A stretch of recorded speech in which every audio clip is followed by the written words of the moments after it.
Jorge, buenas noches.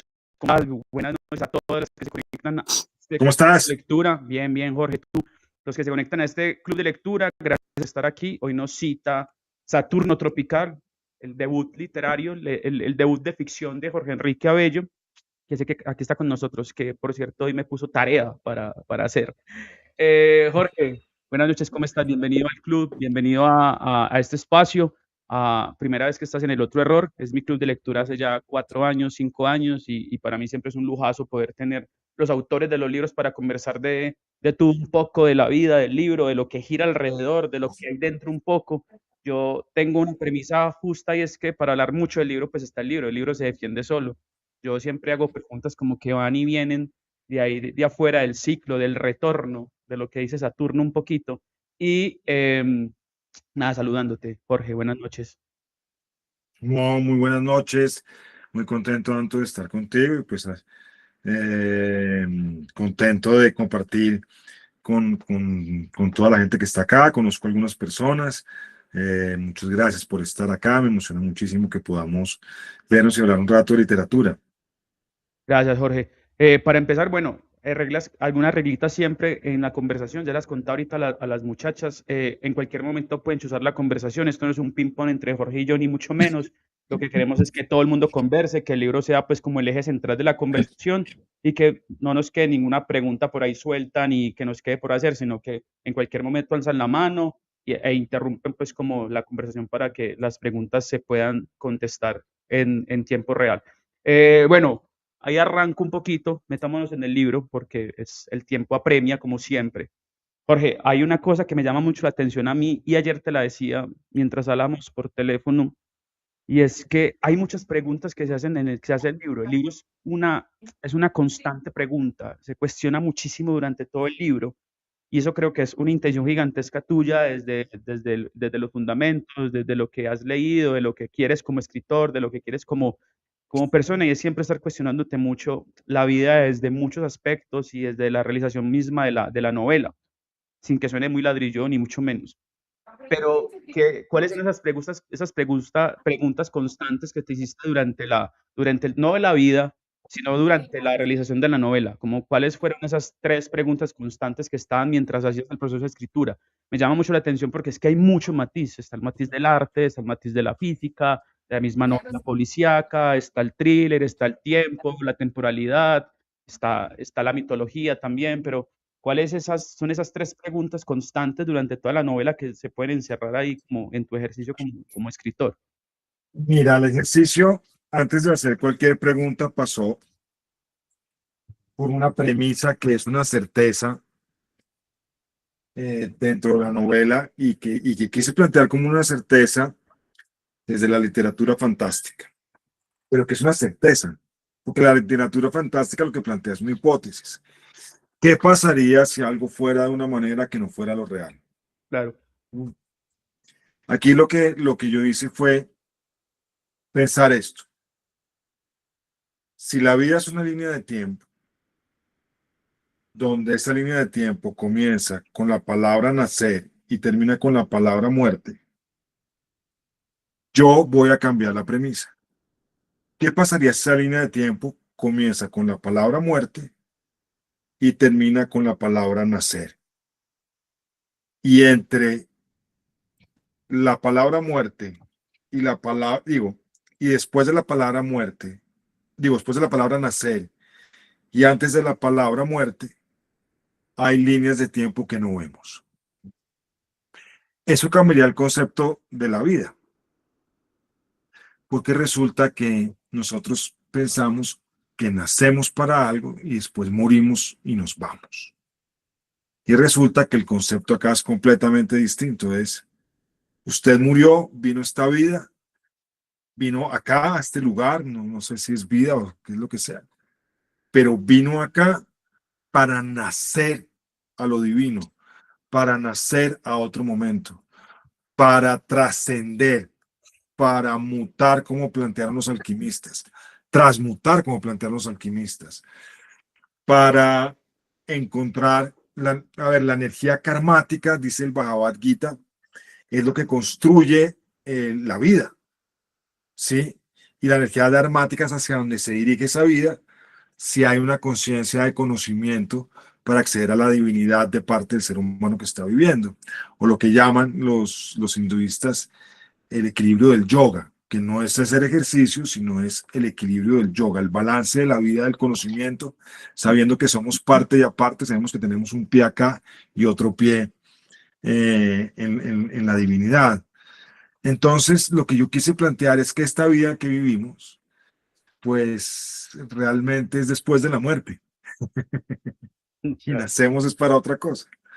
Nacemos es si cuando podemos entender, recordar, volver a conocernos a nosotros mismos, dar un paso sobre nosotros mismos, un paso trascendente sobre nosotros mismos, donde podemos saber quiénes somos, porque ese despertar, esa conciencia de sí mismos, no es otra cosa que el encuentro con Dios o el encuentro con la divinidad.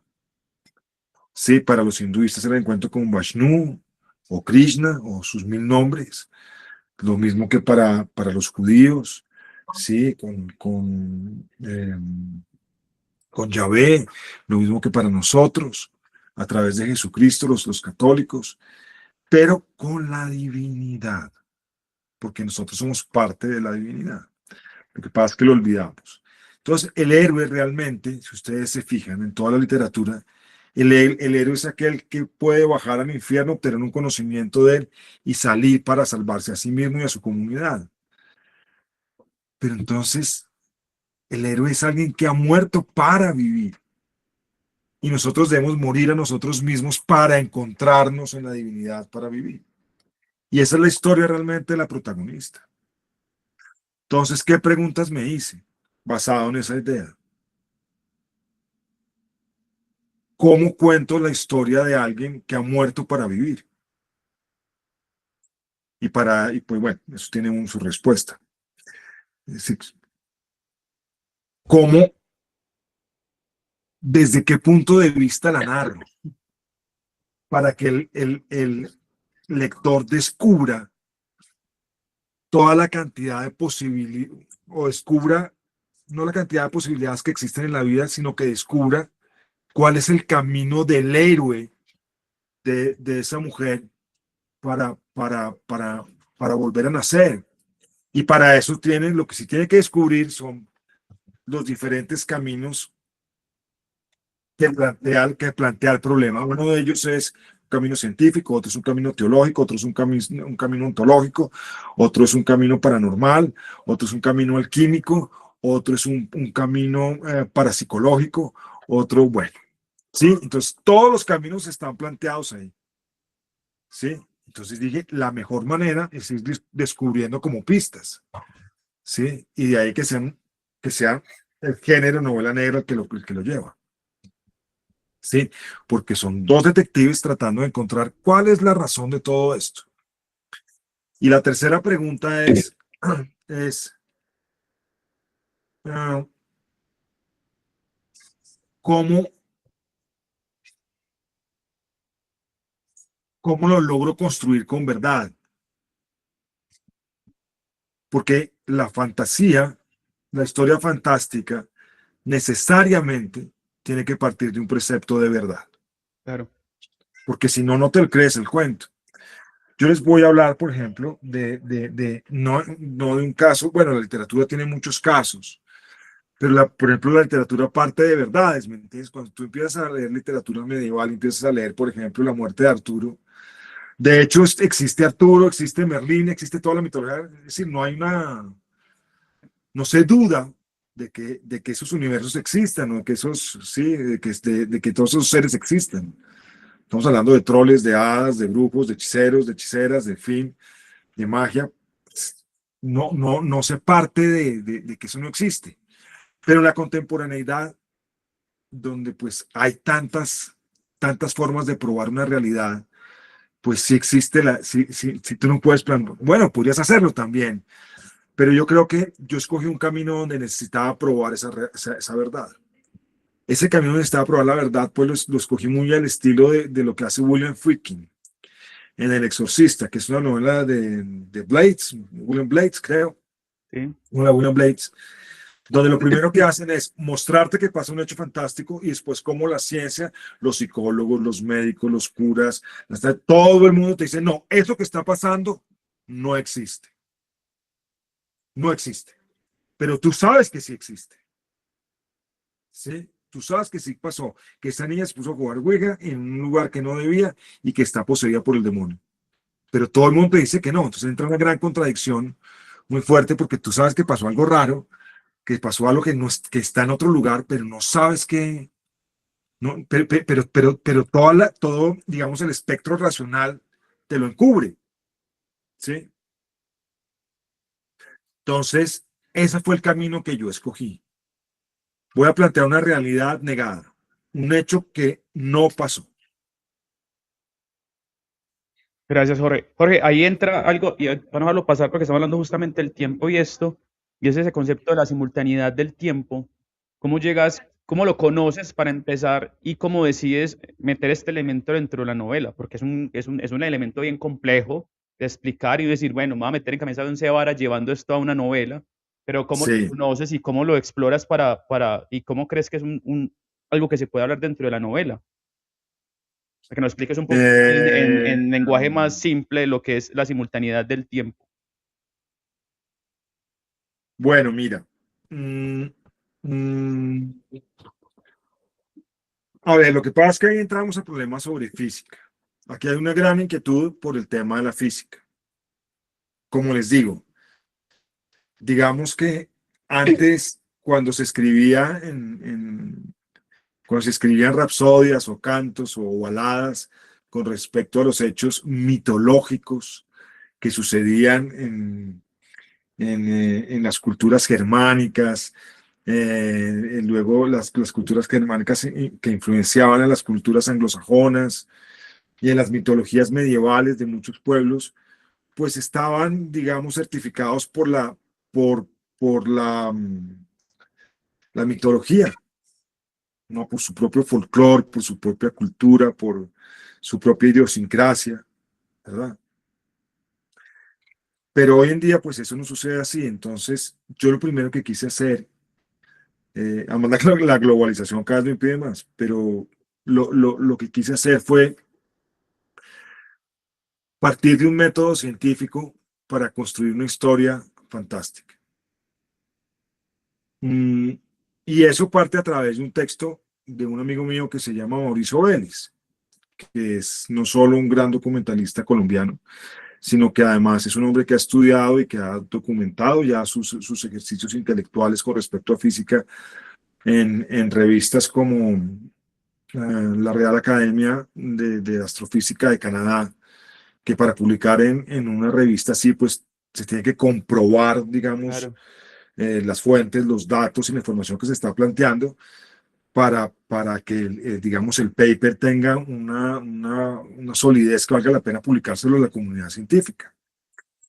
Y en el caso de Mauricio, él dijo, en el primer paper que tiene, dijo tres cosas muy bonitas. Dijo, vea, el universo es un universo estacionario, no es un universo en expansión, producto de una explosión muy fuerte que llamamos Big Bang. Es posible que el Big Bang no hubiera existido. Sí hubo muchas explosiones con respecto a muchos momentos, pero no un Big Bang, no de una partícula mínima, se creó un universo infinito que se está expandiendo. Lo que usted está leyendo como expansión no es un movimiento en expansión. Es posible que el espacio sea infinito, pero lo que usted está viendo como una expansión a través de algo que se conoce como el redshift, el corrimiento rojo, no es la mayor velocidad que está tomando el universo para expandirse después de una explosión, sino es el ralentamiento del tiempo. Y de ahí parte un concepto nuevo, gravedad. Sé que esto es un poquito complicado, pero eso nos permite hablar de tiempo. claro. ¿Mm? Y ahí me inspiró para hablar algo que a mí me obsesiona, que me ha obsesionado toda la vida, y es la posibilidad del viaje en el tiempo. ¿Sí? El viaje en el tiempo, pues es algo que si todos se han investigado un poquito sobre ese tema, el viaje en el tiempo tiene una característica y es que no se puede hacer hacia el pasado. Digamos que todo lo que está planteado con respecto a los viajes del tiempo pero toda la teoría de la relatividad está pensado hacia el futuro. Puedo viajar el tiempo a un futuro próximo si soy capaz de sobrepasar la velocidad de la luz. ¿Sí? Pero no puedo viajar, y digamos que para el observador que se queda y para el observador que se va, ahí sí cambian la temporalidad y podemos hablar de pasado. Pero devolverse al pasado es algo imposible. Por una ley de la termodinámica, que es la segunda ley de la termodinámica, que se llama la entropía. Es decir, que todas las unidades selladas, como este vaso es una unidad sellada, tienen una capacidad entrópica. Es decir, que si se rompen, no se pueden volver a unir, porque generan, en vez de, este vaso es un orden, van a generar un desorden. Y pues la cantidad de entropía que hay en algo, pues depende pues, de qué es ese algo. ¿No? Pero hay muchos filósofos que piensan que, por ejemplo, como estilo Agamben, que está mencionado en el libro, que tú puedes cambiar tus líneas de tiempo del pasado si eres capaz de cambiar el sentido desde el presente de ese pasado. ¿Sí? Hay otros físicos como Feynman, que es, digamos, uno de los papás de las trayectorias de las partículas, de las trayectorias de las partículas subatómicas con Wheeler, perdón. Sí, que dice lo siguiente: digamos que usted no puede viajar al pasado, pero sí puede saltar a diferentes tiempos de usted mismo, porque el espacio contiene todos los tiempos y todos los espacios y todas las historias posibles. Y eso se llama historias consistentes. Pero para eso se tendría que tener las características de una partícula subatómica para poder lograrlo. Lo que más adelante va a probar mi querido amigo Mauricio es que las cosas grandes se mueven como las cosas chiquitas, que era la famosa teoría de cuerdas o la famosa teoría del todo que hablaba Hawkins y que nadie ha podido probar. Bueno, se está acercando hacia eso desde un punto de vista distinto. Y es pensar que somos vibración. Si está en el espacio vacío, está vibrando. Y todo es vibración. Especialmente la luz. ¿Sí? Entonces, lo que yo hice imaginando eso fue crear un laberinto del tiempo a través de los reflejos de los espejos, así que se multiplican, y pensar que cada reflejo de esos que se multiplica tiene vida propia. Y lo sigo pensando, ¿por qué no? Claro. ¿Y qué pasaría si una de esas vidas propias se hace presente en mi mirada? Es decir, si yo estoy mirando, si me estoy repitiendo a través de la multiplicidad de dos espejos que se proyectan uno detrás, un frente y uno frente al otro, yo estoy en la mitad, y de pronto unas imágenes que está, no sé, 10 veces atrás, me saluda. ¿No? Pero ese sería otro yo. Como ustedes, si se recuerdan, cada uno de ustedes en su vida es otro yo. Si nosotros no somos los mismos, como diría Heráclito. El griego no es el mismo que se baña, sí, el griego no es el mismo que se baña en el mismo río. ¿Por qué? Porque vamos cambiando, no somos el niño, no somos el muchacho que fuimos, no somos el adulto que le pasó esto o lo otro. Cada uno de nosotros es distinto a medida que avanza el tiempo. Bueno, pero ese ser distinto puede cobrar vida, como diría Feynman, en otro espacio-tiempo. Entonces, ahí fue cuando empecé a decir, bueno, el experimento para poder viajar y salvar a Alicia en el pasado tiene que ver con un salto cuántico, como si fuéramos partículas subatómicas, a través de la luz, porque la luz está viajando, y a través de la luz que se repite en los espejos. Y ahí, pues, creé esta idea de que si usted tomara, el tiempo es un laberinto, ¿sí? Y que si usted lo estira, el espacio-tiempo, pues pierde la noción de por dónde pasó. ¿Sí? Ya no sabe si pasó antes o después o al principio porque lo estiró. Entonces, pasado, presente y futuro quedan en forma simultánea. Eso lo insinuó en el capítulo 8, cuando sumo diálogos de muchas personas y recuerdos de muchas personas y gente viva y gente muerta, ¿sí? Unos están, creo que en el estudio de Fuenmayor, otros están en la morgue, otro es Aparicio que va en el carro recordando todo lo que pasó con su familia, etcétera, etcétera. Y todos de alguna manera están hablando de cosas que se unen, ¿sí? Pero yo las pongo a través de un solo fragmento, de un solo discurso, para decirles el tiempo de alguna manera puede ser simultáneo. Lo que pasó ya, lo que está pasando ya pasó y pasará. ¿No? Y de ahí parto para construir ese tema científico. Sé que es un poco enredado porque es hipotético, pero pues de eso se trataba un poquito la novela, ¿no? Y me encanta, Espero haberme explicado bien, y por eso, Fernando. no, perfecto, perfecto. Y por eso toqué ese tema justamente porque no son elementos que uno encuentre todos los días en la literatura que se lee habitualmente. Por eso aquí abro preguntas. ¿Alguien quiere entrar a opinar de Minas y romper el hielo? De pronto, ¿quién se anima? ¿Quién tiene preguntas para Jorge Enrique acerca de la novela? A mí, hola, ¿qué tal, Jorgito? Hola, chicas y Ángel. Hola, Mario. Hola, Mario. Sinceramente, ¿cómo estás? Sinceramente, bueno, me encantó el libro. ¿Por qué? Porque tiene notas de humor. eh, Pensaste vos, nos comentaste que tardaste 10 años en idearlo, 6 meses en escribirlo, pero más allá de todo, es una novela que hay que reconocer diferentes referencias, hay que seguir un hilo en cuanto a cómo nos va atrapando, ¿no?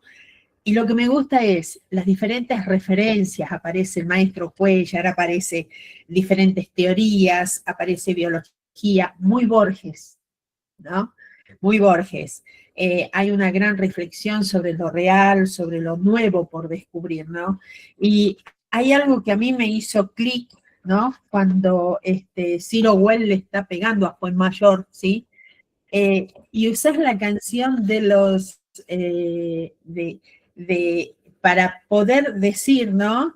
De qué manera ellos, eh, la canción de Police, cuando en la realidad todo el mundo a esa canción la ha visto y ha tomado como si fuese algo romántico, y vos la desentrañaste indicando que es una canción que habla sobre el control, que habla de manera siniestra cómo es, y el fondo para, ¿cómo te podría decir? La situación, Sí, sí, y sí, sí. escuchando de fondo esa canción, Es que ha mira, sido algo que vos decís, wow. yo lo que quería mostrar es que Alicia, por muchas razones, ha sido invalidada como ser humano, siendo la mujer más bella del mundo. Sí, sí. Entonces, uno de sus grandes Sí. invalidadores es uno de sus hermanos. Sí, y, Sí.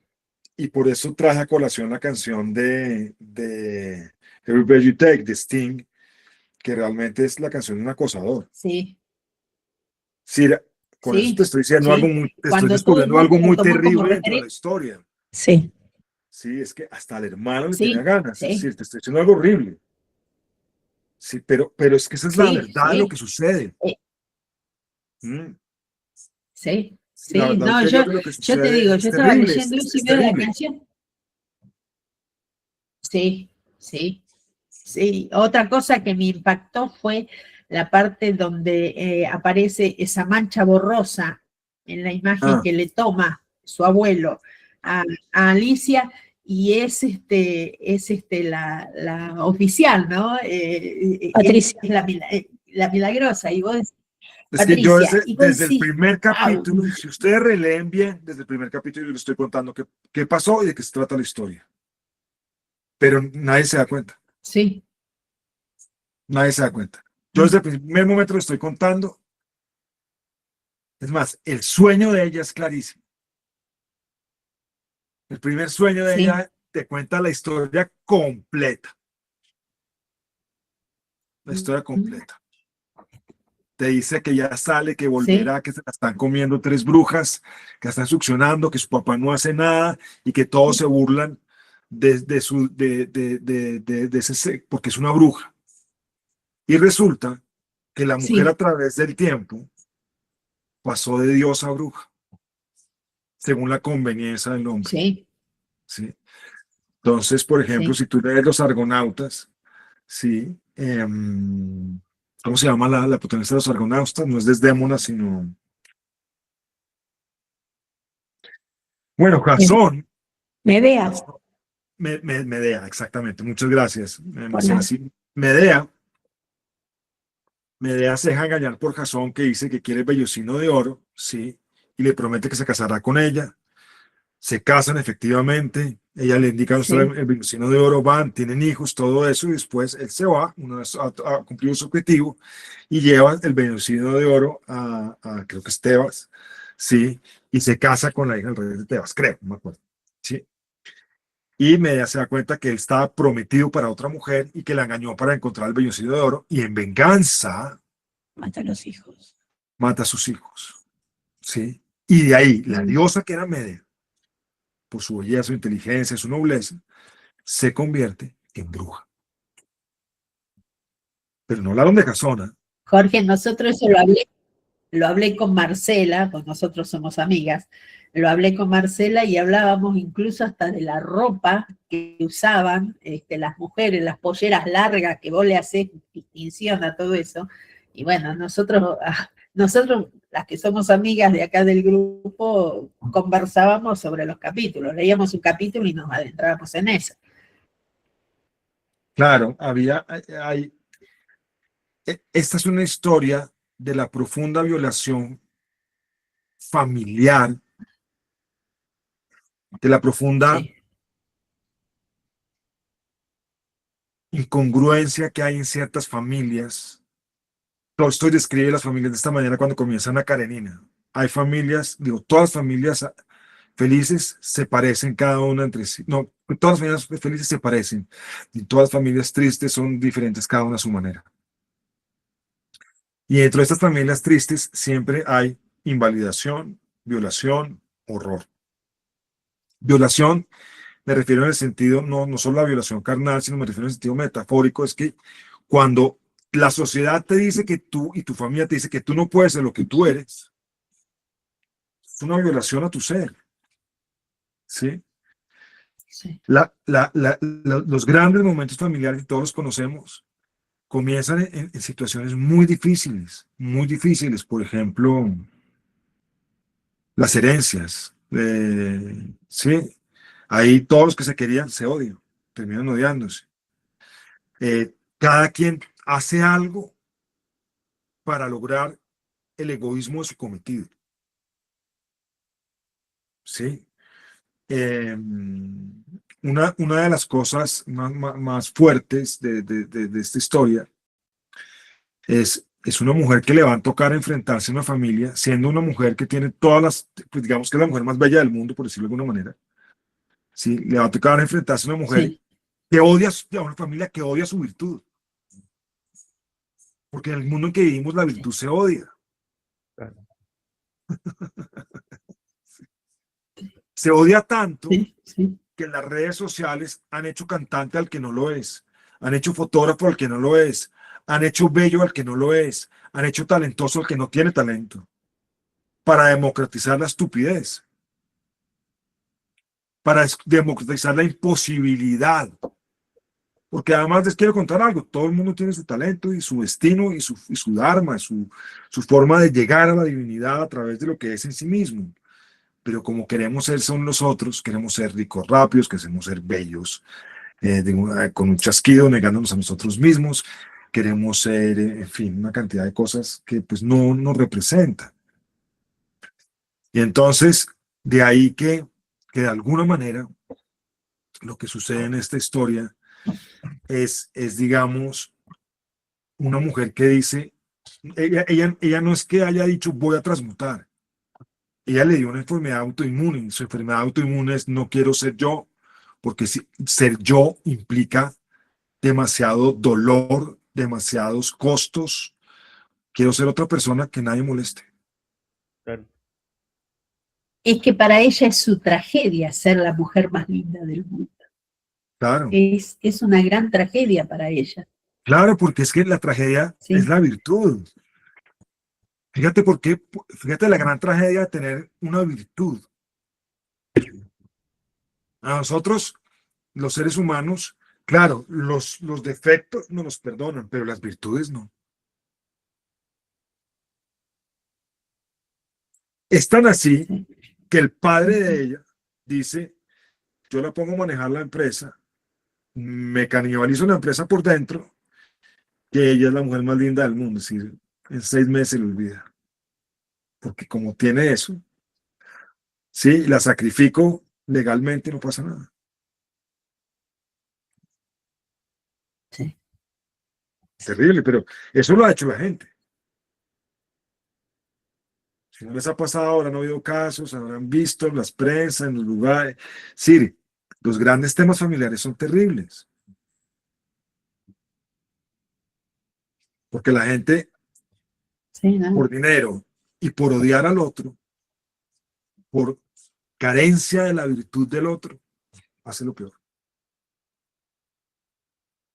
Entonces, esto es eso, ¿no? Esto es eso. Esto es un poquito esa historia. Y si ustedes se fijan, todos los personajes tienen un vacío sobre eso, incluso los detectives. Jorge, ahí hay algo que me llama mucho la atención. Bueno, levantó la mano. Virginia, hola. Pregunta, dale. Desde Dale, Virginia. Cartagena, desde Cartagena. Desde Cartagena. Jorge, ¿cómo estás? Buenas Bella Cartagena. Sí. Me llama mucho la atención lo que estás diciendo en este momento porque culturalmente, históricamente, mi región ha sido muy atravesada por el machismo, ha sido atravesada por la misoginia. Y me llama muchísimo la atención que esta historia, de paso agradecer que sea así, porque creo que cada vez más se visibiliza y se habla de lo que no se habla en voz alta. Barranquilla, la costa, tuvo que ver de manera transversal, íntima a esta historia que tú quieres contar, la moldea de alguna forma. Claro, pues que tú has tocado el tema. Si yo no la puse gratis en la costa. La puse gratis por dos, digo, la puse en la costa por 2 razones, porque sí hay una gran, a nivel popular, hay un gran machismo, Sí. sí, enorme, una misoginia enorme, pero también hay también han hecho que la religión sea una forma de control sobre la sexualidad de la mujer. Demasiado. ¿Sí? Entonces, pues dije, esto es perfecto para hablar de esto, es el lugar perfecto, ¿no? Y lo tomo desde una familia que maneja el poder económico de una ciudad. ¿Sí? Para decir, vea, ¿cómo son las cosas? Usted me está dando trabajo, pues o yo soy esclavo de usted. Me refiero a esclavo en el mejor sentido, no me refiero Sí, a manera totalmente, mala. te comprendo súper bien. Sí, en esclavo moderno, por decirlo de alguna manera. Sí. Sí, ¿no? Entonces, por eso yo no sé si ustedes se dan cuenta cuando fue el mayor le dice en alemán a Herbert la frase, le dice una frase en alemán, y solo le faltó poner esta frase en la entrada de la fábrica. Y es la frase que estaba en los campos, en el campo de Auschwitz. Sí, El trabajo se liberará. Sí, Sí. sí. Me la puse en alemán, no la puse en español porque yo sentía que, hombre, sé activo como lector, ¿no? Eso lo hablábamos con Anto hace un tiempo, digo ayer creo, No, ayer. y es que los lectores quieren todo masticado y yo no quiero nada masticado porque yo siento que el lector debe masticar su propia idea. Entonces, ¿quieres saber qué dijo el alemán? Pues bueno, ahí lo buscas. Busque. Hay Yo algo iba a escuchar, hay algo que me llama a mucho la Vale, atención ahí. Hay algo que me llama a mucho la atención ahí. traducir. Gracias, dame un segundo, Marilu. Gracias. Hay algo que me llama mucho la atención a mí Sí. y es el hombre dentro de la novela. El horror de ser hombre, ¿cierto? Que me lo descubrí en la segunda vuelta que le di y te lo escribí ese domingo en la mañana cuando lo terminé de leer. Y es, bueno, primero Saturno, ¿cierto? Que devora a sus hijos por miedo a ser suplantado. Pero también hay una fragilidad muy grande y quisiera saber por qué le diste esos tintes a las masculinidades dentro de tu novela, como una nostalgia, una derrota en el fondo, como con una causa distinta. Porque estos hombres, cuando vienes de una generación o venimos de una generación completamente distinta, alejada de pronto de la construcción del hombre que le quisiste dar dentro de la novela. Y lo pregunto yo porque es puras mujeres, entonces no lo van a sentir desde lo que yo parto, pero porque este hombre, ese arquetipo, esa construcción de otra forma, de destruir todo, de devorarse, pero también de una nostalgia profundísima. Mira,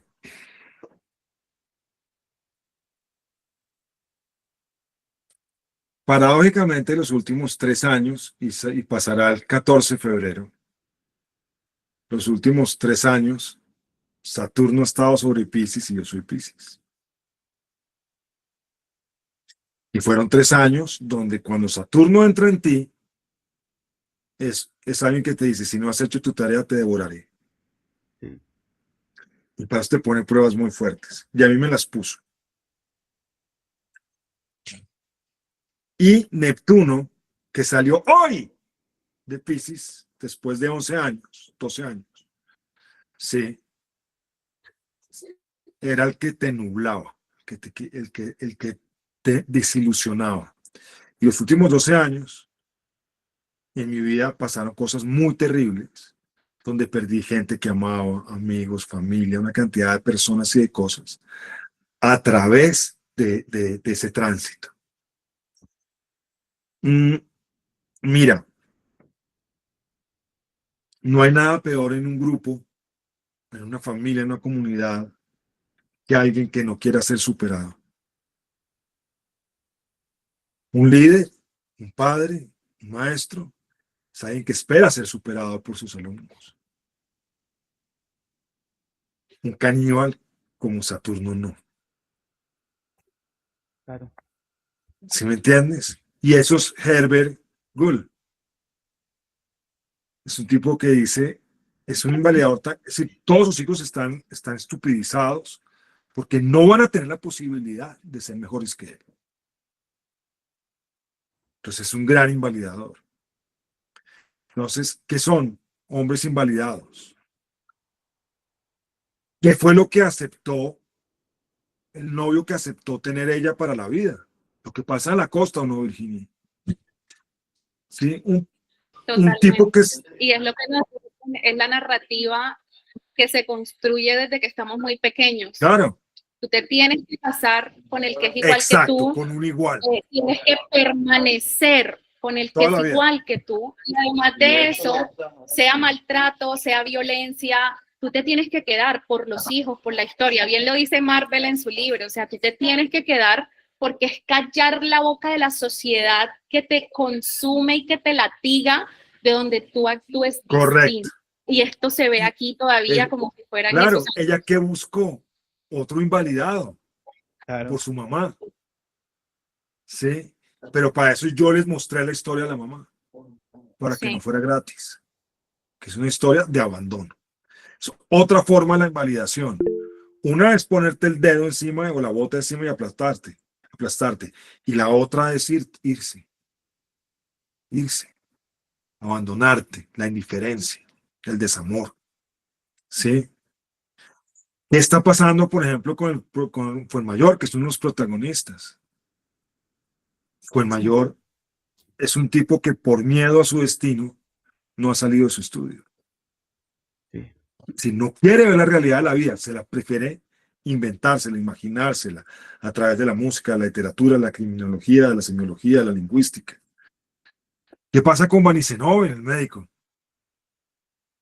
El médico es un tipo que vive a través del positivismo materialista.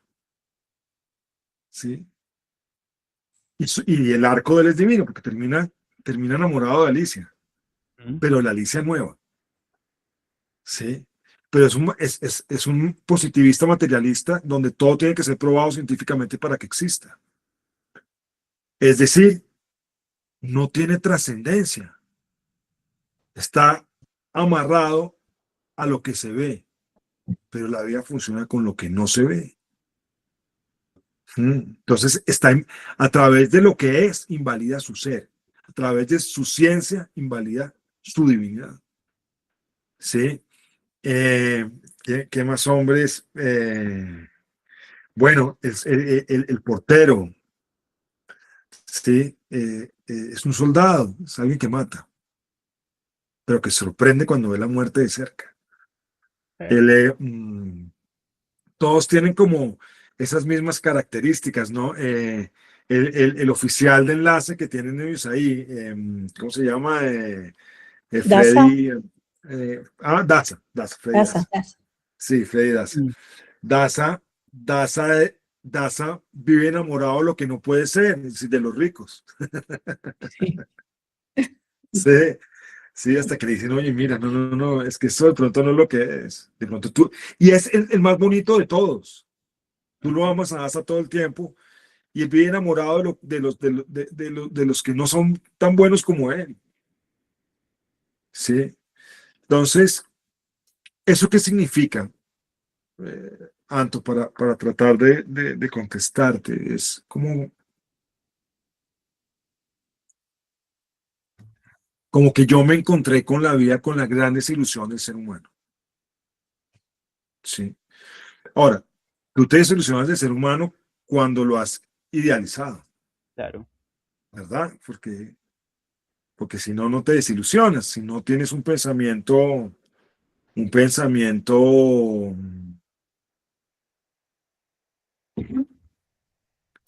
balanceado, equilibrado, estás en un camino medio y no te sorprende que haya gente mala y buena, que haya gente con envidia, que haya opiniones egoístas o acciones egoístas, que no haya generosidad, que el mundo sea cruel, ¿sí?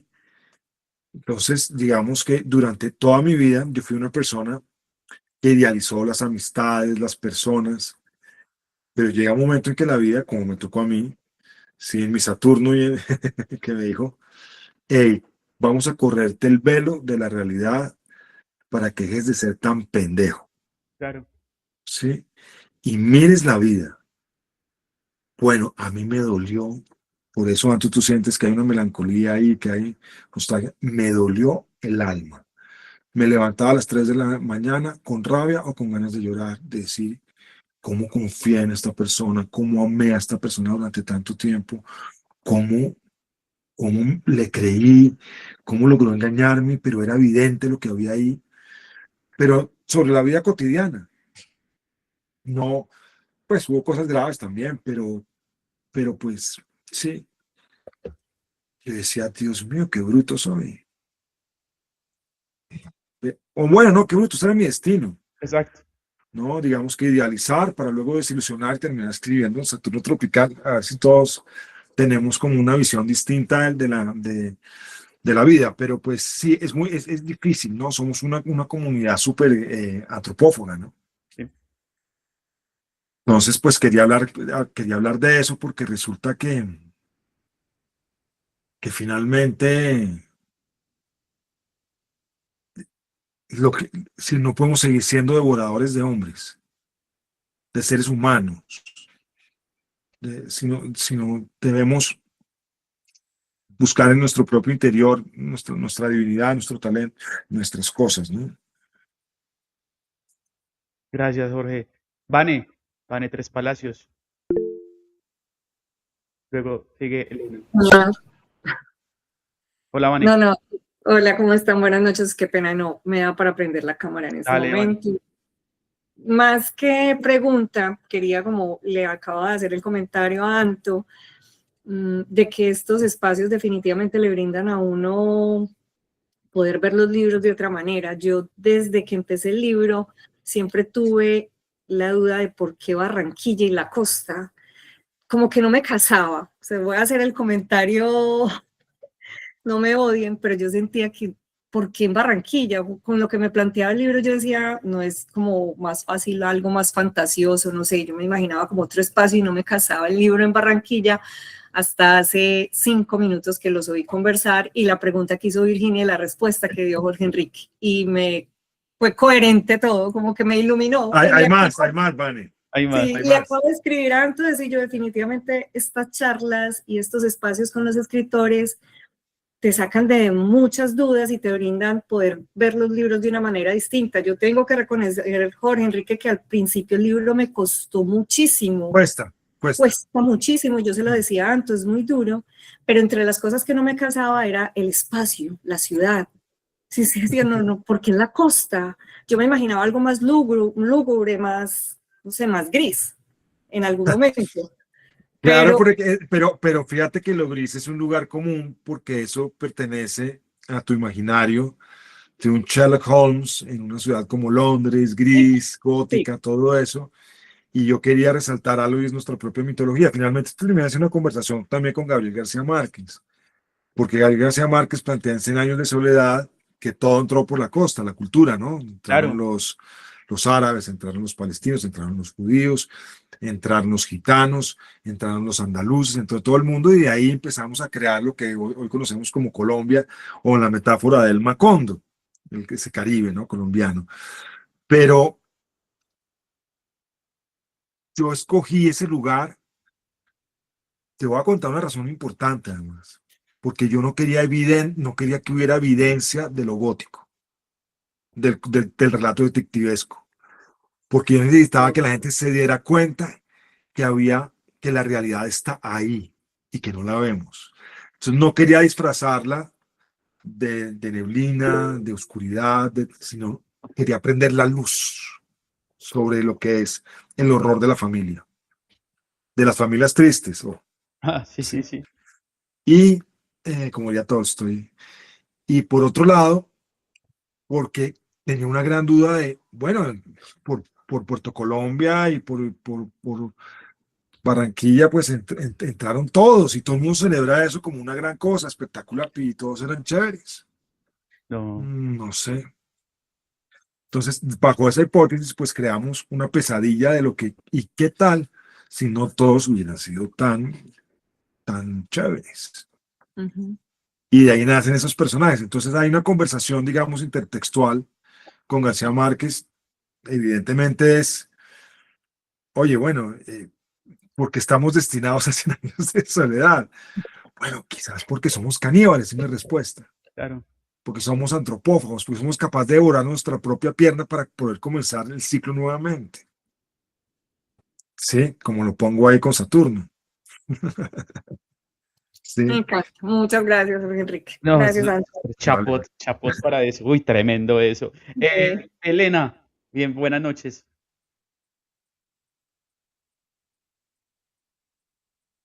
No te oímos, Elena. Elena, no te oímos. Sí, pero se me ha quedado aquí atascado. Bueno, Ahora primero sí, ahora decir sí. que el libro me gusta mucho porque cumple un poco todo lo que tiene que cumplir un libro para que a mí me guste, es decir, muy paranoiante, te hace pensar, no te dan las cosas masticadas, los personajes también desarrollados, tienen su backstory y todo eso para mí es un plus y me recuerda mucho a Borges, lo cual es un gran cumplido. Y yo decir que me hace gracia porque todo lo que os mencionado, yo soy positivista, materialista, atea, anti-astrología, pero siempre trato y me gusta leer cosas que son como todo lo contrario Todo lo contrario. a lo que yo pienso, sí, porque me gusta que me desafíen, digamos, a pesar de que no necesariamente cambie mi opinión, pero me gusta que me desafíen. Y este libro, de hecho, lo que me gusta es que dentro de la parte especulativa está muy basado en la parte también científica. Es decir, la parte de biología, la parte física, cuántica, que me encanta. Y de ahí la parte esta de saltos cuánticos con los espejos y todo, normalmente esta narrativa, exacto. Sí.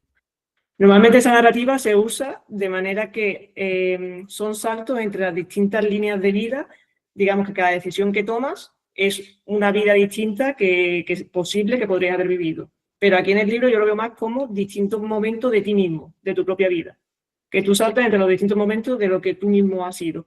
Sí, Y muy bien, Elena. claro, y esto también me hace plantearme, bueno, no sé si habrás leído, que se ha determinado, bueno, se parece que el universo es sobre todo determinista, que el libre albedrío es prácticamente una ilusión. Entonces yo me pregunto, ¿en el libro se supone, o sea, qué se aplica? ¿Está todo predestinado o hay posibilidad de toma de decisiones? No sé, es una de las cosas que me Bueno, planteo. hay muchas cosas de lo que hablas, Elena. Te agradezco muchísimo tu inversión, me parece muy linda. De este lado está es que esto es un cubo, ¿no? Mi estudio es un cubo y aquí a mi espalda está toda mi biblioteca y hay como 15 o 20, no, hay como 30 libros solo Borges, porque yo soy borgiano absoluto. Muy Entonces fanático. Sí, claro que hay, digamos, sí hay una gran relación con Borges, pero no solo una relación con Borges en la forma, porque Borges en la forma es muy, ¿cómo decírtelo? Es muy, muy singular. Si tú ves libros como La historia de eternidad o ves libros sobre budismo de Borges o todos sus poemas con respecto al tiempo, hay una gran intertextualidad en lo que yo estoy hablando. Él no por nada nombra los espejos, él no por nada nombra la circularidad, él no por nada sabe que el mismo hombre que se refleja en la luna llena puedo ser yo o Cristo. Él sabe la multiplicidad de los hombres, ¿no? Yo soy todos, ¿no? Borges es impresionante en eso porque esconde, no solo filosóficamente, sino teológicamente, una cantidad de necesidades de, de expresar cómo él ve el mundo. Y yo creo que él y yo, de alguna manera, con todo el respeto a él, lo vemos muy parecido. Más que yo tome otro camino, pues obviamente no soy Borges. Eh, y no iba a hablar como Borges, porque solo puede hablar como sí mismo, pero sí hay una conversación sobre la historia de la eternidad y sobre la gramática del tiempo con él bastante fuerte. Hay una cosa mm, que que es clara dentro de esta historia, fíjate, y es que yo traté de buscar, y lo nombro, porque es que el libro que está leyendo al principio, La Milagrosa, es un ensayo de Kripa que se llama El Vuelco. Sí, sí, lo conozco. El Vuelco, tú sabes que es un camino medio entre, digamos, lo paranormal entre lo sagrado y lo científico para redefinir lo que hemos llamado paranormal y volverlo natural. Que finalmente es parte de un concepto muy espinosista, ¿no? Dios está en la naturaleza, lo que pasa es que no sabemos leer la naturaleza. Claro. Sí. Entonces, si tú te fijas, aquí la naturaleza interviene mucho. Los grandes testigos de las transmutaciones de todo lo que va a suceder son animales. Siempre hay animalitos por ahí, siempre hay pajaritos, ratones, perros, gatos, siempre hay por ahí animalitos. Eh, mm, Hay otra cosa que me interesa de lo que dices, y muy poca gente me ha hablado de esto, y es que yo desde Darwin estoy contando que nuestra sociedad se parece a las sociedades de animales que describe Darwin en su libro. Y nadie me ha hablado de Darwin. Oye, mira, cuando yo comencé este libro, yo tenía a Darwin ahí sentado hace 1 año y medio frente a mí, esa edición. Y la empecé a releer. Este man escribía como los dioses, como los dioses. Darwin es maravilloso. Pero yo no podía alejarme del pensamiento eh, que me llevaba a asociar todo lo que veía Darwin en los animales y en la naturaleza con nuestras propias sociedades y comportamientos. ¿Y sabes a qué me llevó? Me llevó a pensar que algo que es muy importante dentro de todo esto y que después con mi hija caminando llegamos a algo que me parece muy bonito. Y Elena es esto. El hombre siempre trataba de conquistar la naturaleza. Al principio es necesario, ¿no? Cómo creo el fuego, cómo lo tengo prendido, cocino con el fuego, hago herramientas con el fuego, fundo a través de los metales del fuego y construyo cosas, ¿sí? Y se siente dominado de la naturaleza porque puede generar máquinas que pueden ponerle la naturaleza a su servicio para su bienestar. Ojo. Y se vuelve todo, ¿no? La conquista del último lugar habitado de la Tierra, la conquista del fondo del mar, la conquista de las cumbres y después la conquista del espacio, que es divina porque es un huevón dando vueltas en una lata de sardinas a la órbita terrestre, sí, con un instrumento análogo y esa fue la conquista del espacio. O una sonda que ya atravesó, sí, el Voyager que ya atravesó nuestra nuestra galaxia, ya salió nuestra galaxia, y que la lanzaron cuando yo era chiquito, y con una canción de los Beatles y, y un disco sobre la naturaleza, sobre todos los sonidos de la Tierra y todas las lenguas. Esto es divino. Es la conquista del espacio. Lo que uno que no nos hemos preguntado es, mira, el hombre se siente el más grande de la naturaleza, ¿sí? Porque tiene gramática, porque tiene pensamiento y lenguaje. Y dice, yo soy el rey de la naturaleza. Bueno, y el más alto nivel de conciencia. Claro, claro, pero el hecho que tú no te puedas entender con los demás seres de la naturaleza no es porque sean menores, es porque no has sido incapaz de construir una gramática. Fíjate que, por ejemplo, en la Real Academia de Ciencia del Reino Unido hay como 140 casos documentados reales de telepatía con animales. Sí, hay algo que nos ha querido poner supra lo natural, cuando nosotros somos la naturaleza misma. Sí, somos la naturaleza misma y no hemos sido capaces de aceptarlo. Y es posible que ahí radique nuestra divinidad o nuestro primer contacto con la divinidad. Muy Spinoza es mi concepto. Pero, pero, de ahí quise pasar y de ahí quise hacer algo que es, todo el mundo piensa transmutar en otra vida, digámoslo así, si existiese, ¿sí? Pero no en esta. Y la única transmutación posible es el conocimiento tuyo a través de esta vida. ¿Quién eres y quién no eres? Y ahí viene tu pregunta final, el libre albedrío. Yo te la voy a botar de la manera más salvaje del mundo. Y sé que hace una discusión entre tú y yo. Mira, yo no creo en el libre albedrío. Yo creo que sí hay cosas predeterminadas. Pero, si pudiera decir que existe el libre albedrío, solo es una decisión a una pregunta. Es decir, un camino que se bifurca entre sí o no. ¿Y sabes cuál es la pregunta? No me vas a estrangular, por favor. ¿Cree usted en Dios o no?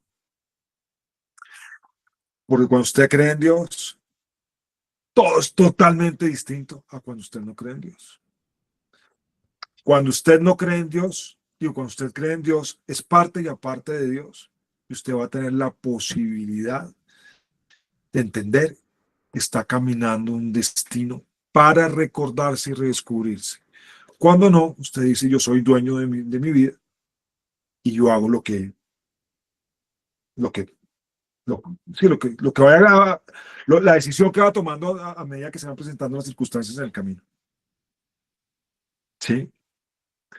Entonces, la verdadera decisión es cree o no cree. Las dos son válidas, por supuesto. Entonces, la ilusión del libre albedrío está basada básicamente en La fe. las personas que no creen en Dios, en pensar que tienen este poder de decisión, que realmente no tienen. Es tu teoría, ¿no? Sí, La ciencia respalda que, de hecho, el libre albedrío es puramente una ilusión, la que realmente es lo que la ciencia respalda casi con total seguridad. Que no existe. Está todo predestinado. Sí, es que por ningún lado, pero la decisión, el point of view tuyo cambia cuando dices, tengo fe o no tengo fe. Y eres otro, porque es que no sé cómo explicarlo, desde la fe, pero es que te voy a tratar de explicar de esta manera. Cuando uno crea y escribe, si hay una estructura, si pasa una cantidad de cosas racionales y de pensamientos que van jugando, pero hay un momento en que todo cobra vida propia. Y por más de que tú quieras encaminar las cosas por un lado, toman el lado propio de su naturaleza y hablan para ti. Y tú quedas conectado como a una red virtual o a una red que no puedes ver, donde empiezas a recibir mensajes y a devolverlos a través del arte. Pasa en una canción, pasa cuando cuando creas una pintura, pasa cuando creas un libro, una película. Pero no es un acto del inconsciente, ni es un acto de ese río del inconsciente que empieza a brotar porque sí, sino tú sientes que hay una relación donde tú eres una antena de una cantidad de conocimiento que está llegando a ti. Es muy extraño. Eso no pasa, ¿sí? En aquel que ha tomado la decisión de que no tiene fe, que existe materialistamente y que va para adelante tomando sus propias decisiones y se convierte de alguna manera en lo que llamamos un demiurgo, ¿no? Ujú. Un controlador de su propia vida, un dios en esta tierra. Pero si además tú, por ejemplo, oyes hablar a los escritores antiguos no, a los escritores en el pasado, que eran unas grandes personalidades, con unos gravitas impresionantes, hablaban como si definieran el mundo, ¿sí? Y yo decía, Dios mío, yo soy tan estúpido cuando podría hablar así. Mm. No, no soy capaz. Hasta claro, es que no soy ellos. Pero sí, pero es más o menos por ahí, sí. Mi Pero concepto sobre el libre albedrío es dentro de la historia.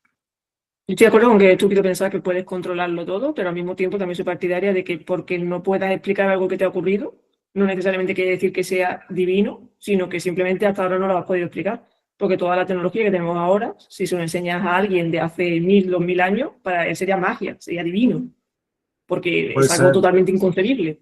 Entonces, para mí, todo lo que no se puede explicar, no necesito tener una fe en algo mágico, simplemente considero que no lo sabemos aún, que en algún momento se va a saber, pero no lo sabemos aún. Entonces, no considero que podamos controlarlo todo, porque de hecho la ciencia respalda eso, y bueno, pues no sé, esa es mi manera de verlo.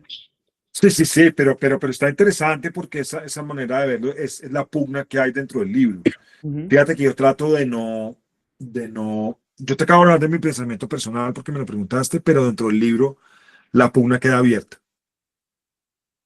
Sí, no la quise resolver porque además no me siento con derecho de resolverla, ¿ves?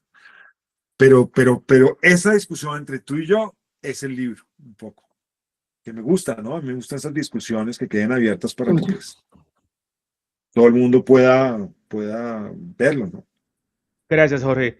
Gracias, Elena. Haré la voz de Diana, que no puede en estos momentos hablar, pero dice buenas noches, de antemano gracias por el espacio. Buenas noches, Diana. Quisiera preguntarle a Jorge cómo llegó el síndrome de la crisálida desde la medicina. Bueno, lo que pasa es que fue un invento mío para tratar de explicar un hecho que pasó muy fuerte en Colombia hace unos 15 años atrás. O sí, algo así. Hubo una chica que le echaron ácido en el cuerpo, fue muy famosa, Natalia Ponce de León. Natalia Ponce de León, por algún contacto familiar, era cercana a mí. Yo me entrevisté con ella, yo quería llevar su historia a la televisión. Trabajamos un tiempo, nos conocimos. Y mientras yo la miraba y hablaba con ella, todo eso, porque quedó desfigurada, ya con el tiempo, digamos, ha podido, digamos, restablecerse un yo formal de una manera donde yo creo que se siente cómoda y está muy bien, pero pues realmente, pues, la derritieron con ácido. Eh, y una mujer muy valiente, muy poderosa, que ha seguido su destino con una dignidad importante. Sí. Yo me preguntaba, yo decía, lo que le pasó a Natalia le pasa a unos 70, 80 años. Así que uno nace como un bebé y se convierte en algo que se le cae la piel, que se arruga, que se cuartea, que todo eso pasa en muchos años. A ella le pasó en 10 segundos.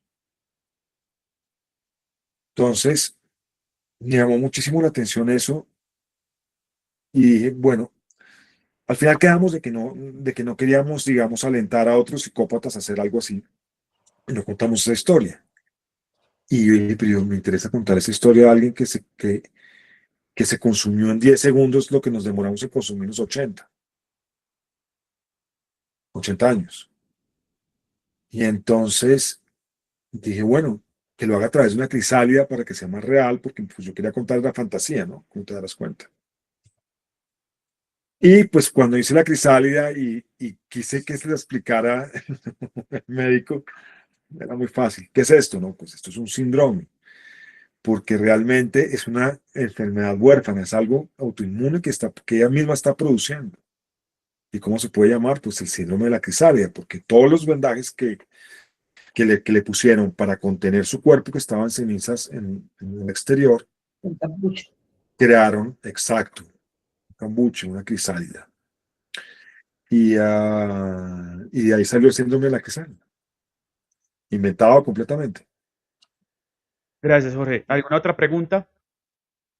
Es tiempo, es el momento de preguntar. Levantó la mano. Paula, ¿cómo estás? Buenas noches. Buenas noches. Quería hacer una pregunta a Jorge. Dice, el profesor Félix Fuenmayor era un criminólogo obsesionado con los límites de la materia y la conciencia. ¿Qué influencia literaria o de la vida irreal lo inspiraron para crear ese personaje tan particular? Bueno, lo tienes al frente. Félix Fuenmayor si yo hubiese sido detective, me lo hubiera escrito así. Ahora, ¿cuál es su referencia literaria? Tiene varias referencias. Una de ellas es William de Baskerville de Humberto Eco, El nombre de la rosa. Sin embargo, William de Baskerville es un adorador de Guillermo de Ockham y por lo tanto es un émulo de Sherlock Holmes. Y yo no quería tener eso. Quería tener un tipo terco como William de Baskerville, pero que quería tener un hombre que fuera capaz de aceptar que hay cosas paranormales que no tienen explicación en la vida y que son parte de la naturaleza. Sin algo más amplio que eso. ¿Por qué? Porque pues el razonamiento deductivo de Ockham pues nos lleva a entender lo que pasa dentro de lo que podemos ver. No me servía. No me servía el investigador contemporáneo de la novela negra de Hammett, porque él lo que estaba mostrando era un momento muy particular de la sociedad donde el criminal y el policía son lo mismo, prácticamente, es decir, donde el oficialismo y digamos lo soterrado del mundo, el mundo del crimen, se tocan, son lo mismo. No quería tener investigadores policíacos como los latinoamericanos, que son supremamente políticos, son ideológicos, ¿sí? Quería tener a un tipo que fuera alguien que pudiera aceptar la paranormalidad y decir, pero esto hace parte de algo lógico, miremoslo. Entonces, creía Fuenmayor, pero pues además lo creé como yo soy una persona muy aburrida, porque yo como he estado encerrado 35 años en un estudio de grabación, yo no conozco mucho la verdad, la realidad. Yo no salí mucho de viaje, yo no he sido una persona que tenga, digamos, grandes aventuras. Me hubiera encantado ser, ¿no?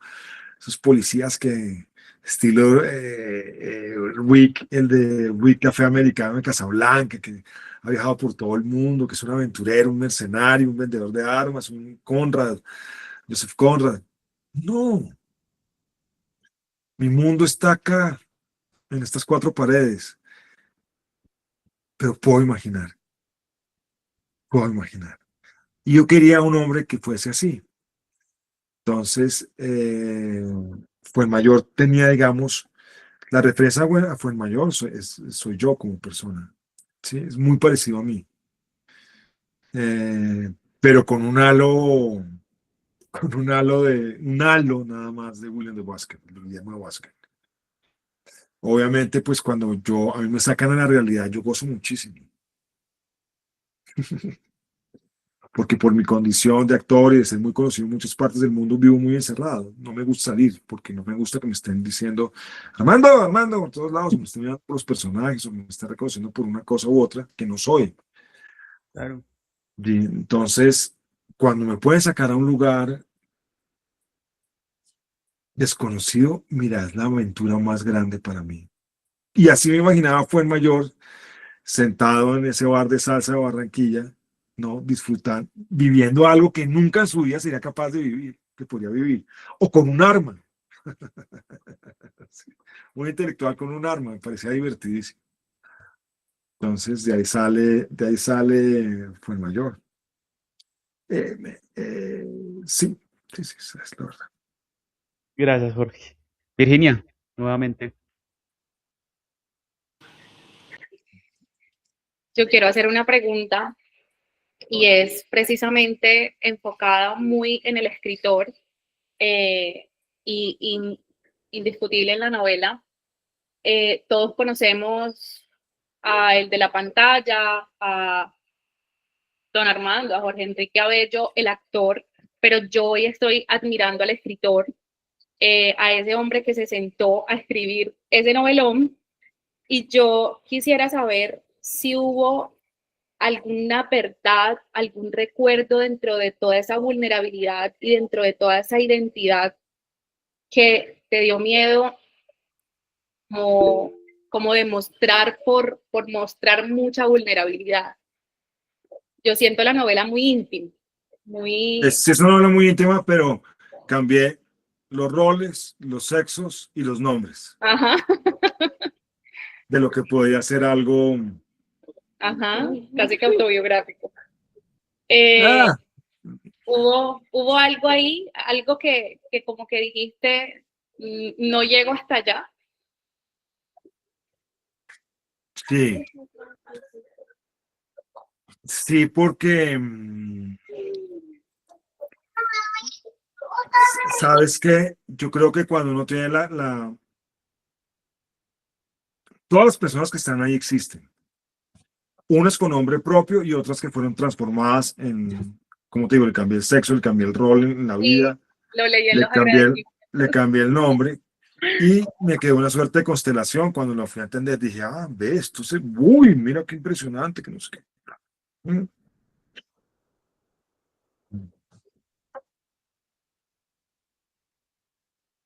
Había personas de las cuales o situaciones de las cuales me hubiera gustado hablar a través de la venganza, o con rabia, o con el deseo de exponer una injusticia, pero no lo hice. Mm, Porque finalmente, y te voy a dar una clave de la vida, tú tienes que obrar con acciones que no produzcan nuevas acciones.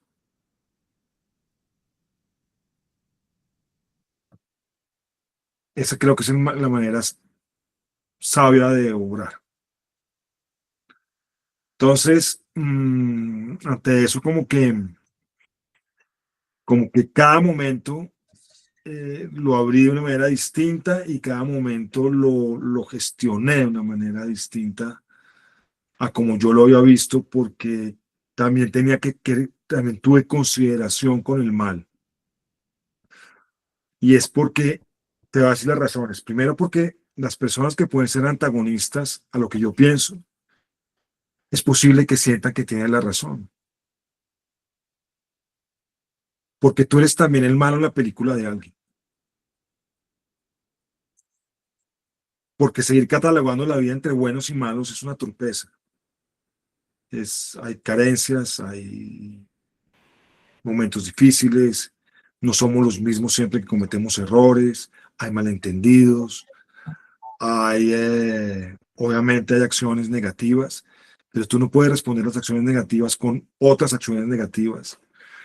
Entonces, digamos que todo eso fue poniéndole límites a las personas que yo quería poner a hablar ahí. Entonces, son consideraciones, por supuesto. Muchísimas gracias.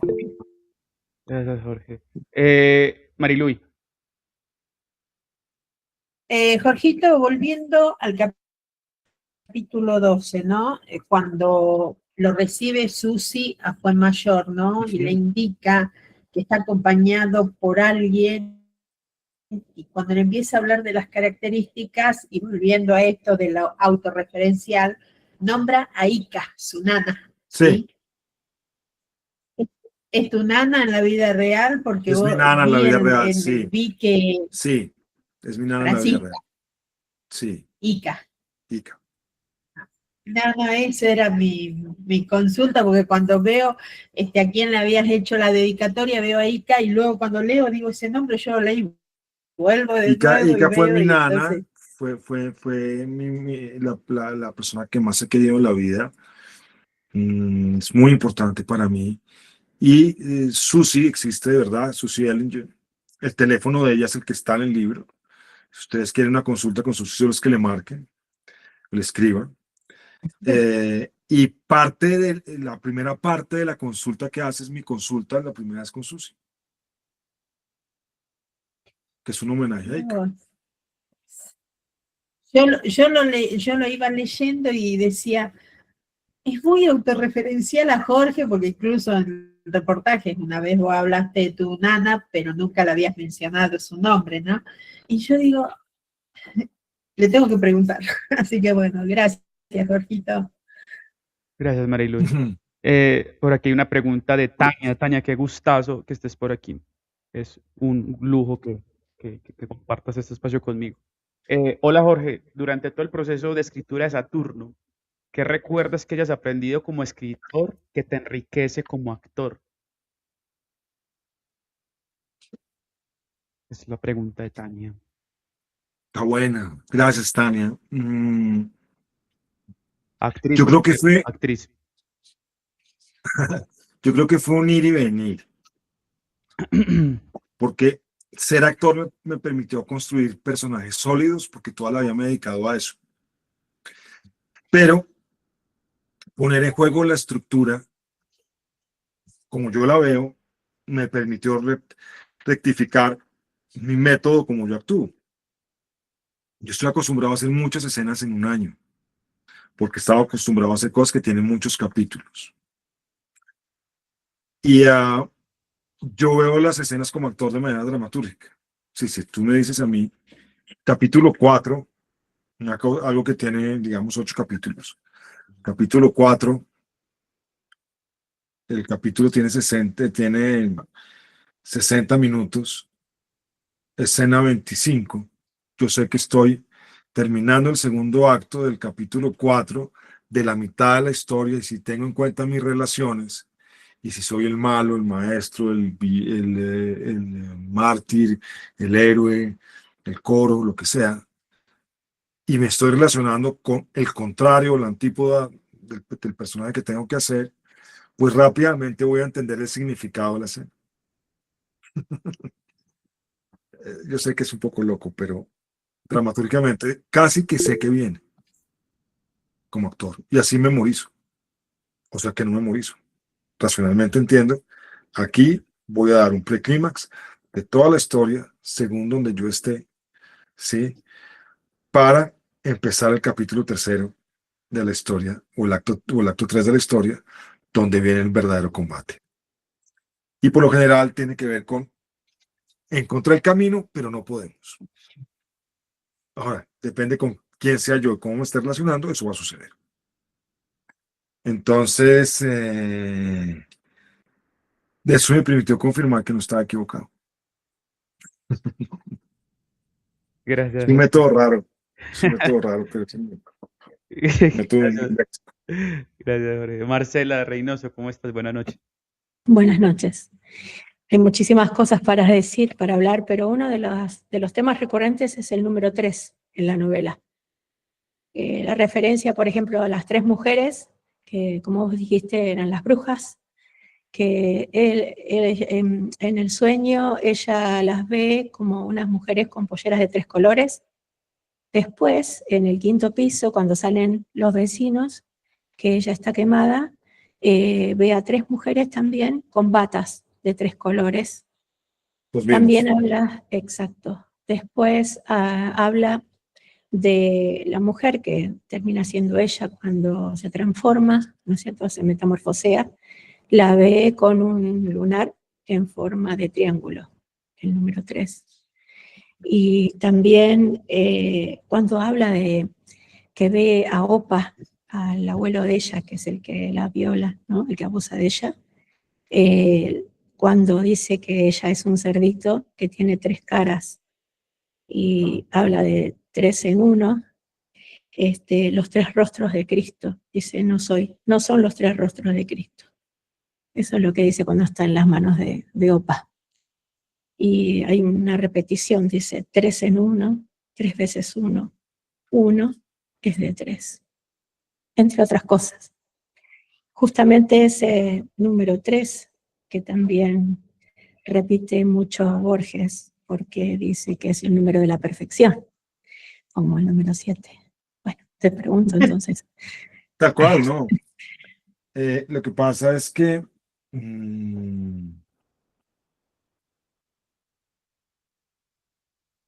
la transmutación estaba por el 3. Sí.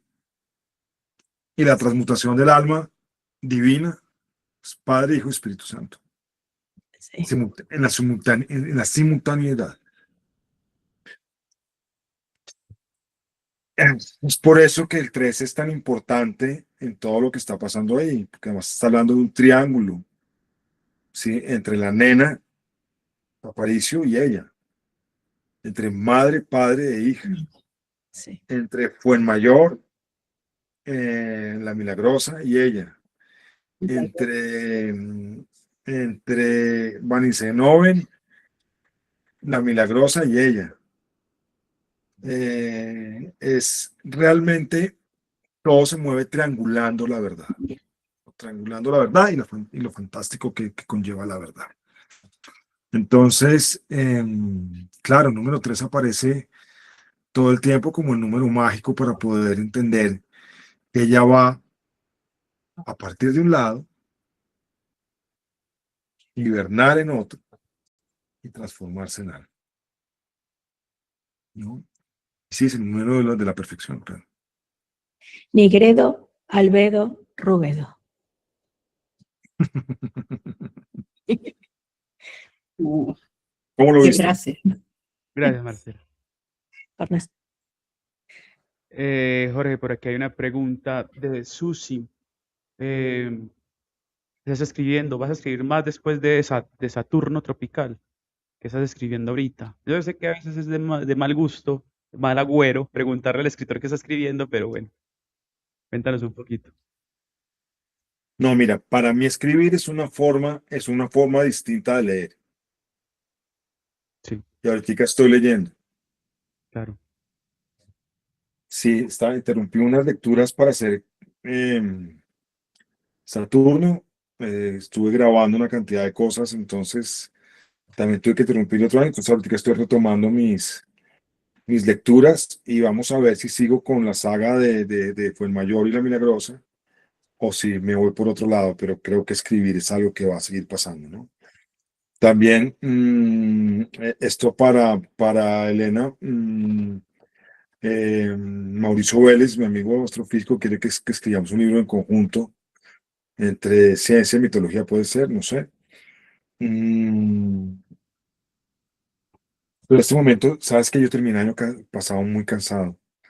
Estoy leyendo, estoy tranquilo, estoy volviendo a mí, estaba agotado, enfermo, un año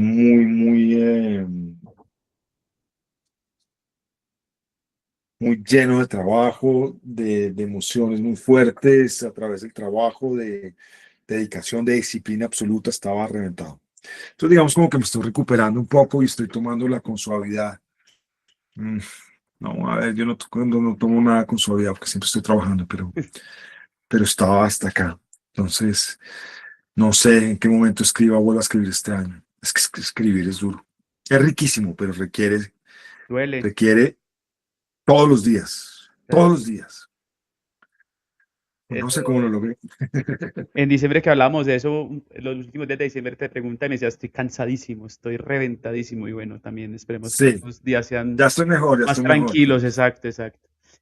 Jorge, por aquí hay una pregunta de Janet Horta. Dice, Jorge, si alguien te dijera que ya es posible viajar en el tiempo, ¿a qué momento te gustaría ir? Ya sea un acontecimiento en la vida de Jorge Enrique Abello, que no pudiste estar presente, o algún acontecimiento de la historia mundial. ¿Y por qué? Si fuera de mi vida, a encontrarme con Ica.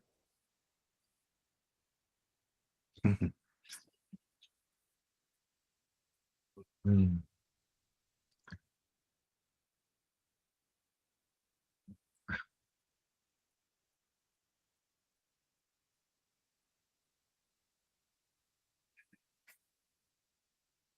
Y como mi perrita que murió con pulgar rosa.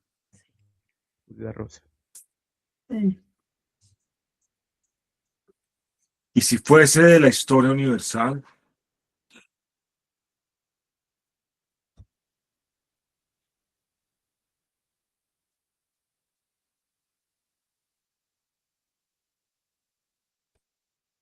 uf,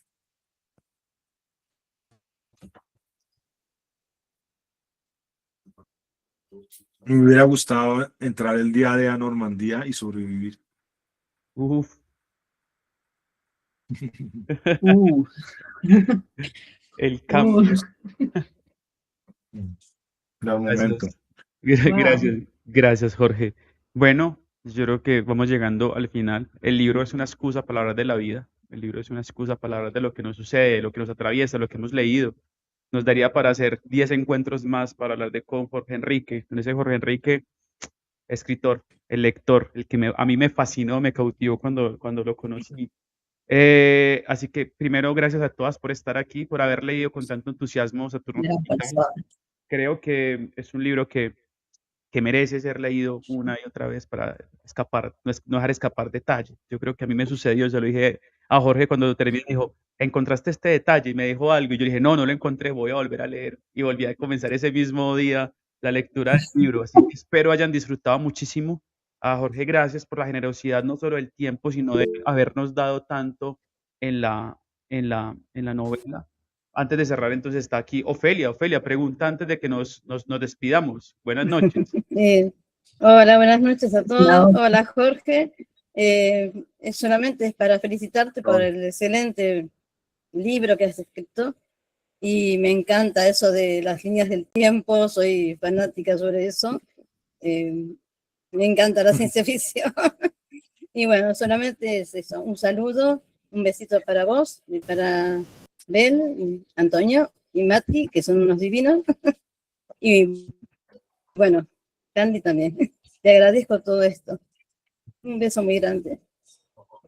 Muchas gracias por compartir el espacio conmigo. Puedo decirles algo y es que el libro tiene más detalles de los que se imaginan. Sí, siempre. Sí. Son 300 páginas que tienen tanta información que yo mismo la he olvidado en momentos. Solo cuando me hablan, sí. Sí, lo que hay ahí es realmente una conversación con muchos lugares y muchos momentos de la historia, del arte, de la literatura, de la filosofía, bueno, mil cosas. La pintura incluso, en algún momento. Uf. Sí. Yo Oye, Sí. antes de que se despida, porque Jorge, ¿no nos haces alguna recomendación? Un libro de un escritor colombiano y un internacional. Ve cómo pide recomendaciones. Ay, entonces, tenemos un lector Ah, que nos haga una recomendación. Lo que pasa es que los libros son... los libros te llaman según tu momento, entonces Okay. creo que es muy particular. A mí me tiene loco James Joyce. Ulises. Loco. El Ulises. Esperemos salir esta vez, Jorge. Ya van 4 veces. Esperemos que esta sea la definitiva. No, sí, claro que sí. Fue mayor está leyendo Ulises cuando comienza la novela. ¿Sí? Claro. Ujú. Sí. Sí, sí. No, me tiene mal, Ulises es lo más lindo del mundo. Y colombianos ahorita no estoy leyendo casi, que estoy metido en otros temas, pero... O que hayas leído no. en algún momento.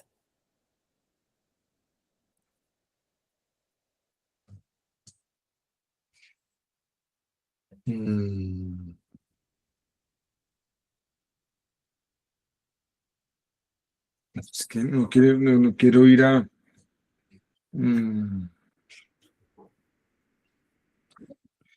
Es que García Márquez me fascina, porque es que la moda de los tiempos decorados es más maravilloso del mundo, pero ¿saben qué?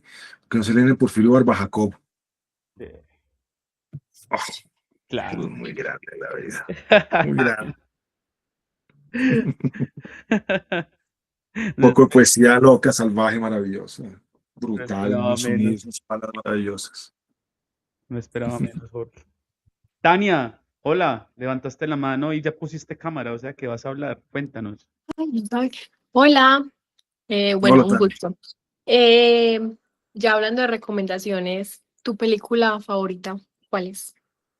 Tengo demasiadas películas favoritas, tanto que la gente se me burla porque cada vez que veo algo que me gusta mucho, digo, esta es mi película favorita. Pero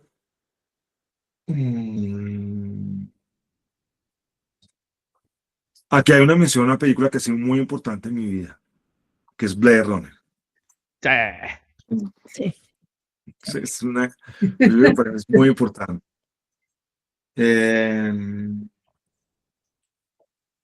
Odisea en el espacio también, ¿no? ¿Te gusta?